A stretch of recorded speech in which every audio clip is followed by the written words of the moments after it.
Back to Radio. Olá, bem-vindos a Back to Radio, um programa que traz aos seus ouvidos as histórias das pessoas da nossa comunidade. Hoje, começamos com uma história especial. Olá, meu nome é Vitória, tenho 30 anos e recentemente me divorciei de comum acordo. Para ser direta, me tornei uma mulher divorciada por culpa do meu marido, que é um completo idiota. Claro, a principal causa foi minha cunhada, que se divorciou e voltou a morar com a mãe, ou seja, minha sogra. Mas sinceramente, se meu marido tivesse cumprido seu papel, acho que não teríamos chegado ao divórcio. Então, mais do que qualquer outro membro da família, o verdadeiro problema foi meu marido, e é ele que menos quero ver. Nos conhecemos através de um amigo em comum. Na época, ele era um funcionário público de baixo nível e eu trabalhava em um banco. No entanto, deixando as circunstâncias de lado, gostei do seu caráter gentil e caloroso. E parece que ele também me achou agradável, porque sempre pensava em coisas que poderíamos fazer ou que comer quando nos encontrávamos. Assim, sem necessidade de um pedido formal de namoro, nosso relacionamento se desenvolveu naturalmente e, após um ano, nos casamos. Mas, olhando para trás, houve uma coisa que me incomodou um pouco quando começamos a falar seriamente sobre o casamento e compartilhamos nossas situações financeiras. Para ser honesta, como meu marido tinha uma mãe viúva e um irmão mais novo, não tinha grandes expectativas em relação à sua situação financeira.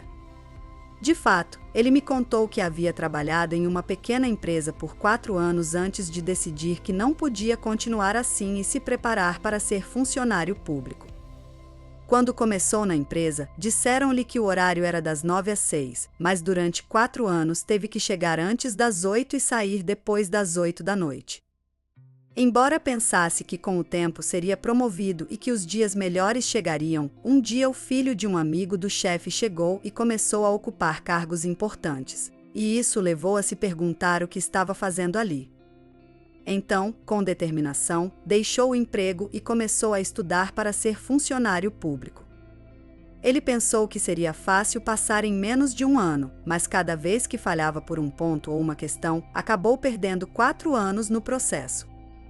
Quando me contou isso, honestamente, fiquei um pouco chocada. Embora eu admirasse sua perseverança, também me perguntei se ele não era um pouco teimoso. De qualquer forma, no final ele conseguiu passar, então me senti aliviada. Mas, como você pode imaginar, ele praticamente não tinha economias. Mesmo quando trabalhava em seu primeiro emprego, grande parte de seu salário ia para sustentar sua mãe viúva, então ele não conseguia economizar muito. E o que tinha gastou em seus estudos. Como já havíamos falado sobre isso várias vezes durante nosso relacionamento, não tinha expectativas em relação à sua situação financeira. Felizmente, meus pais o aceitaram como genro e, embora não fosse tudo perfeito, gostavam dele porque ele me tratava bem e era gentil com eles. Além disso, embora o trabalho de funcionário público não pague uma fortuna, é estável. Então meus pais decidiram nos ajudar financeiramente com os preparativos do casamento. Como não tinha grandes expectativas financeiras, também não esperava nada da minha sogra. Durante os preparativos do casamento, ela até pedia ao meu marido para enviar mais dinheiro para suas viagens com as amigas. Vendo isso, o que poderia ter esperado ou desejado dela? Ainda assim, sendo minha futura sogra, não disse nada ruim, só pensei que realmente existem muitos tipos de mães no mundo. E embora eu tenha tentado pensar positivamente, considerando que atender às demandas da mãe fazia parte do dever de um filho, no segundo ano do nosso casamento as coisas começaram a mudar. Meu marido tem uma irmã 3 anos mais nova que ele, que já tinha um filho de 7 anos quando nos casamos, devido a uma gravidez antes do casamento. De qualquer forma, essa mesma cunhada acabou se divorciando. A razão foi que seu marido a traiu com uma funcionária temporária que havia chegado à empresa. Uma das esposas dos colegas de trabalho, amiga da minha cunhada, contou-lhe tudo. E o pior foi que, em vez de pedir desculpas e implorar por perdão, seu marido ficou furioso, dizendo que lamentava ter se casado com alguém como ela por um erro de uma noite, e foi um grande escândalo.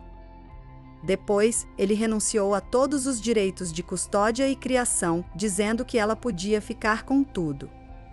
Mas de que adianta ficar com a custódia e criar um filho se não se tem dinheiro? O problema era o dinheiro. Minha cunhada sempre foi muito gastadora, então o único que lhe restava eram alguns poucos dólares insignificantes, e ela até tinha dívidas a pagar. No final, depois de dividir tudo, ela ficou com menos de $5.000. Então, com esses $5.000 e seu filho, ela foi morar com a mãe. Sinceramente, sendo sua mãe, ninguém poderia criticar o fato de ela se mudar para lá. E eu também não tinha nenhum problema com isso. Mas o que eu não conseguia entender era que, mesmo naquela situação, minha cunhada não tinha nenhuma intenção de trabalhar. Como essa era a situação, embora antes nós já cobrássemos a maioria das despesas nos encontros familiares, agora essas ocasiões se tornaram mais frequentes.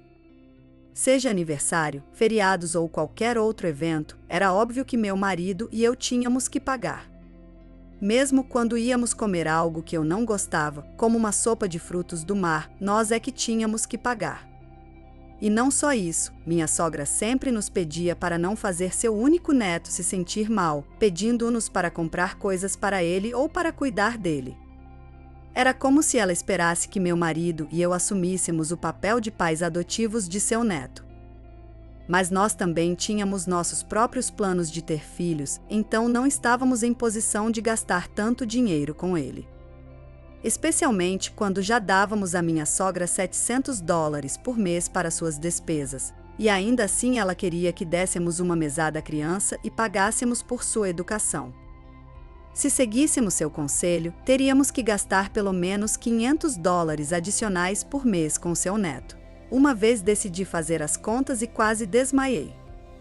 Depois de um ano sustentando aquela situação, não pude mais suportar, então disse ao meu marido que precisávamos conversar. Preparei uma planilha Excel com uma análise da nossa situação financeira, algo semelhante ao que eu sempre fazia no banco, e apresentei a ele. Meu marido deu uma olhada e me perguntou o que eu queria dizer com aquilo. Embora sua atitude me incomodasse, tentei manter a calma e expliquei a situação. Disse que em breve queríamos ter filhos, mas que não podíamos continuar sustentando sua mãe e sua irmã daquela maneira, que era hora de começar a cortar despesas.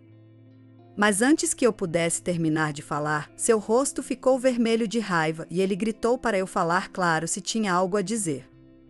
Honestamente, não entendia por que ele ficou com raiva de repente e me senti completamente desconcertada. Eu me perguntava por que tinha que me preocupar com sua reação quando eu não tinha feito nada de errado. Então, eu também levantei a voz e disse que não podíamos mais continuar dando dinheiro a eles.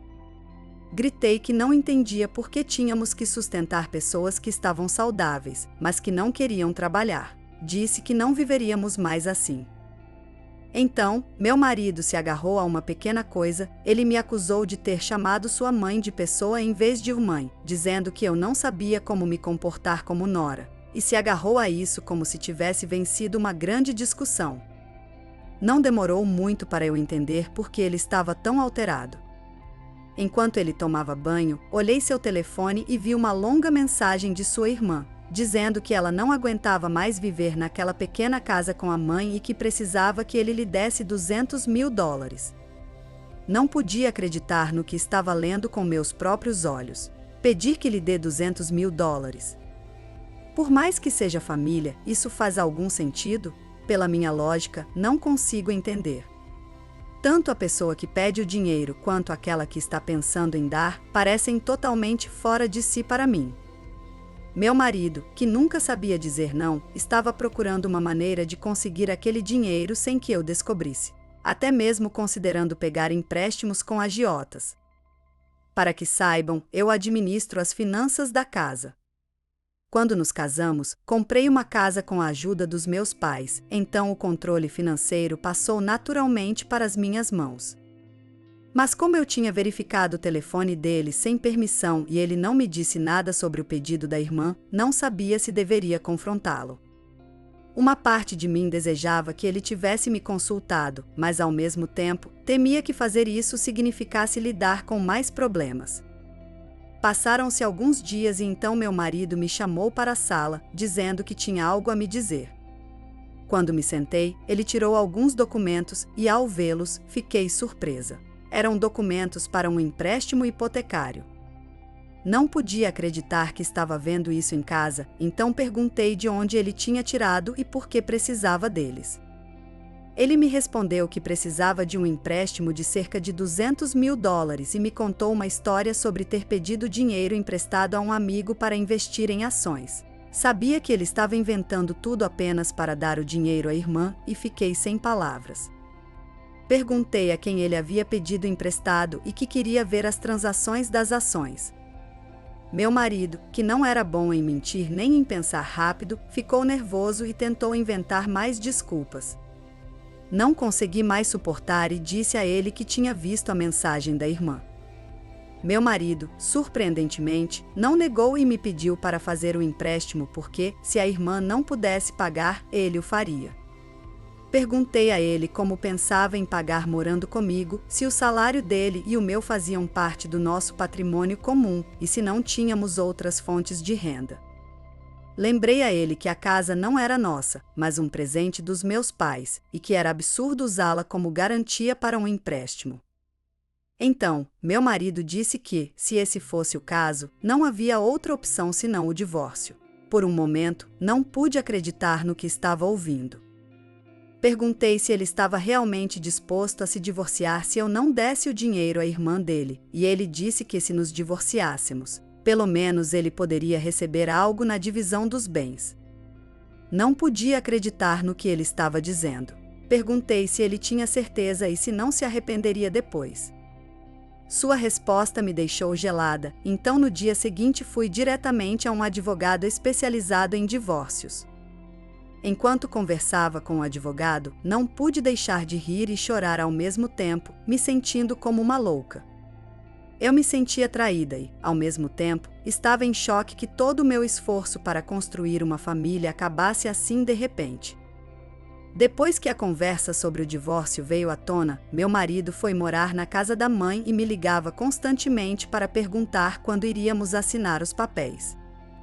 Finalmente, nos encontramos em um café para assinar os documentos. Entreguei-lhe os papéis do divórcio já preenchidos, dizendo que só faltava ele completá-los. Então ele me perguntou como faríamos a divisão dos bens. Disse-lhe para procurar um advogado e não esperar que houvesse muito para repartir. Lembrei a ele que a única coisa que ele havia contribuído para a casa era seu salário mensal, e que grande parte disso ia todo mês para a casa da mãe. Perguntei o que ele havia contribuído. Honestamente, falei com sarcasmo para ferir seu orgulho. Como esperado, meu comentário o fez ficar furioso e ele me respondeu que, de qualquer forma, o dinheiro havia sido gerido em conjunto, então tudo fazia parte do patrimônio comum. Depois ele me perguntou por que eu não mencionava a casa, ao que respondi que era um presente dos meus pais, uma demonstração do amor deles por sua filha, e que ele só havia podido morar lá temporariamente porque estávamos casados. Seu rosto ficou pálido e ele disse que então não queria se divorciar. Fiquei espantada e disse que o divórcio não era algo que ele pudesse decidir fazer ou não fazer à vontade, e que eu já havia tomado uma decisão. Disse a ele para completar os papéis e enviá-los por correio, ou esperar até que eu contratasse um advogado para iniciar uma ação. Dito isso, levantei-me e saí do café. No final, parece que ele pensou melhor porque completou os documentos e os enviou por correio. Honestamente, naquele momento senti uma mistura de emoções. Fiquei surpresa e furiosa que meu marido tivesse enviado os documentos sem tentar fazer um esforço para resolver as coisas. Mas, pensando melhor, percebi que, mesmo que ele tentasse, nada mudaria e provavelmente acabaríamos discutindo ainda mais. Então, agora acho que tudo saiu bem. Após o divórcio, minha vida não mudou muito. Continuo morando no apartamento que meus pais me compraram e continuo trabalhando. A única diferença é que agora tenho mais dinheiro, já que não preciso dá-lo a pessoas que só queriam se aproveitar de mim. Neste verão, estou planejando levar meus pais para uma viagem ao exterior. Segundo o que o amigo que nos apresentou me contou, meu ex-marido continua morando na casa da mãe. Sei que a casa da mãe dele tem apenas 2 quartos, e um deles também é a sala de estar, então agora moram lá sua mãe, sua irmã, seu sobrinho e ele. Não me preocupo nem um pouco com como eles se viram, porque há pessoas que vivem em situações muito piores. Em resumo, estou feliz por ter me divorciado. Obrigada por ouvir minha história. Obrigado por ouvir esta longa história. Isso é tudo por hoje. Se você se inscrever e deixar seu like, será notificado quando voltarmos com histórias melhores no futuro. Obrigado!